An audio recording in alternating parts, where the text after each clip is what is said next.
ఒంగోలు ఒక డాక్టర్ అమ్మ ఉంది. ఆ డాక్టర్ అమ్మ 74 సంవత్సరాల వయసులో మన సహవాసానికి వచ్చింది. ఆయన బాప్టిస్ట్ చర్చికి పోయి ఆమె ఓ రోజున భక్సింగ్ గారు వచ్చాడు. భక్సింగ్ గారు మీటింగ్ వచ్చింది. ఇక భక్సింగ్ గారి మందిరానికి సహవాసం రావడం ఆరంభించిన ఆమె వచ్చింది. వస్తూ ఉంది రెగ్యులర్గా. ఒక రోజున ఆమె చూడటానికి వెళ్ళాను. ఆమె రావాలంటే ఎలా రావాలంటే ఆటోలో మామూలు ఆటో కాదు, ఈ రిక్షాలో వస్తుంది. రిక్షాలో రావాలంటే 2 స్టూలు కావాలి. ఒక అడుగున ఒక అడుగు ఒక 9 అంగుళాలలో ఒక స్టూల్ ఉంటుంది. దానిపైన ఇంకొక స్టూల్ ఉంటుంది. ఈ 2 స్టూళ్ళు ఎక్కి రావాలి. అంటే ఆమె పర్సనాలిటీ మీకు అర్థమైంది కదా.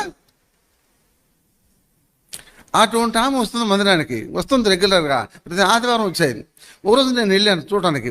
నన్ను చూసి నాయన జానయ్య కూర్చున్న తర్వాత బాగున్నావు జానయ్య అని చెప్పి ఏడ్చింది. బల ఏడ్చింది.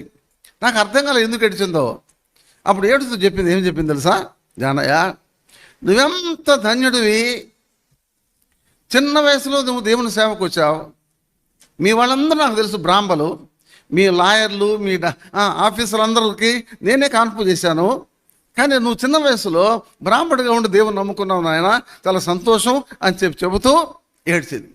అమ్మ ఎందుకు ఏడుస్తున్నారమ్మా అన్న. నాయన, నా వయసంతా లోకానికి ఇచ్చాను, నా వయసంతా సంపాదనకి ఇచ్చాను, నా వయసంతా పేరు ప్రఖ్యాతుల కొరకు జీవించాను. నేను చీఫ్ మినిస్టర్లు నన్ను గణపరచాలా, మరి చెన్నారెడ్డి లాంటి చీఫ్ మినిస్టర్లు నాకు సెలవు కప్పి నన్ను సన్మానించారు. ఈ ఊర్లో సీనియర్ డాక్టర్ని నేనే. ఈ ఒంగోలు ప్రకాశం జిల్లాకంతటికి నేను సీనియర్ డాక్టర్ని. నేను క్లినిక్ వచ్చి కూర్చుంటే పట్టు చీర కట్టుకుని వచ్చేదాన్ని. పట్టు చీరకు చెంగి ఎంత వెడల్పుంటో తెలిసిన ఆయన, చాలా వెడల్పుంటూ చూపించేది నాకు. ఇదంతా సాయంకాలకి నిండితే కానీ నాకు తృప్తి ఉండేది కాదు. అంత నేను సంపాదించాను. అయితే ఆమెకు పెళ్ళి కాలేదు. ఇంకా అది లైఫ్.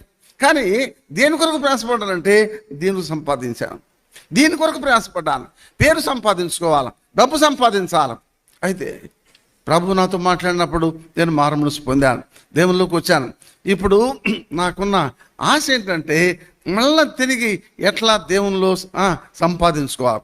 అప్పుడు నేను చెప్పాను, అమ్మా గతం అయిపోయిందేదో అయిపోయింది, వేస్ట్ అయిపోయింది, దాని గురించి ఏం ఆలోచన చేయదు. ఇప్పటి నుంచి మీరు చేయాల్సింది ఏంటంటే come for every meeting, attend for every meeting. ప్రతి మీటింగ్కి రండి. మంగళవారం ప్రార్థన, బైబిల్ స్టడీ, శుక్రవారం ఉపవాస ప్రార్థన, స్త్రీల మీటింగ్ అన్నిటికి రండి. మీకు ఓర్పుకుంటే సువార్త కూడా రండి మాతోటి అని చెప్పాను. తర్వాత VBS ఆమె మంగళవారం వార కొడుకులన్నిటికీ రావటం ఆరంభించింది. అంతమాత్రమే కాదు, స్త్రీల మీటింగ్ తీసుకోవడం ఆరంభించింది. స్త్రీల మీటింగ్ తీసుకుంటున్నారు, ఓపెన్ ఎయిర్కి రావడం అనిపించింది. ఆ మొక్కతే కారేసుకొని మాతో కూడా సువార్తకు వచ్చేది. తర్వాత VBS సీనియర్ క్లాస్ తీసుకునేది. అర్థమైందండి.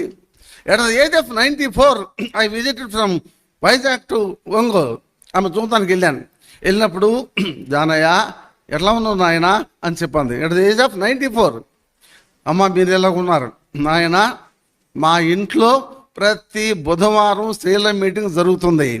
10 మంది స్త్రీలు వచ్చి ప్రతి బుధవారం ప్రార్థన చేస్తారు. వారందరికీ నాకు తోచిన కొలది భోజనం ఏర్పాటు చేస్తాను. ఇప్పుడు మందిరానికి రాలేకపోతున్నాను.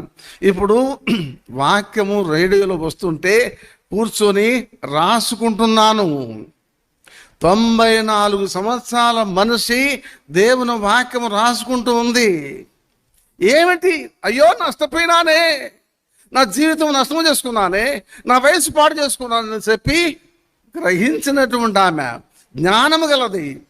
అర్థమైందండి. కాబట్టి ప్రియులారా, ఎందుకు ఈ విషయం జ్ఞాపకం చేస్తున్నానంటే అంత వయసులో కూడా దేవుని వాక్యం రాసుకోవాల్సిన అవసరం ఏంటి? నేను చెప్పేటువంటి ప్రతి వర్తమానం రాసుకునేది ఒంగోలు స్కూల్ ప్రార్థన మందిరంలో. ఎందుకు చెప్తున్నానంటే ఏదో నేను పెద్ద ప్రసంగికుండా బోధకుండా కాదు. ఒక విశ్వాసిలో ఉండవలసినటువంటి ఆసక్తి, వయసు పెరిగిపోయినా కూడా నేర్చుకోవలసినటువంటి ఆసక్తి విధానం, దేవుని వాక్యం కొరకైనటువంటి ఆకలి, భయభక్తులతో కూడినటువంటి జీవితం.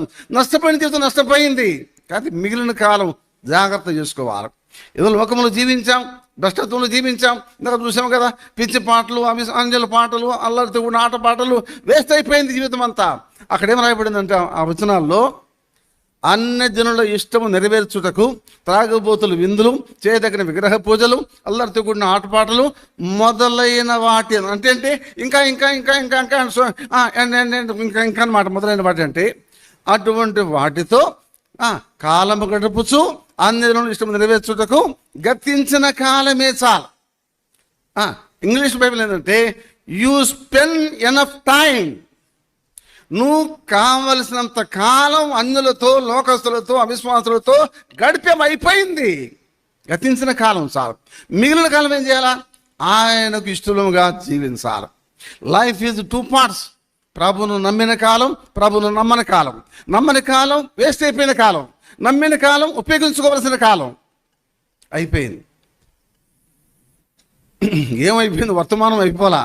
ఇప్పుడు మనం వర్తమానంలోకి వద్దాం.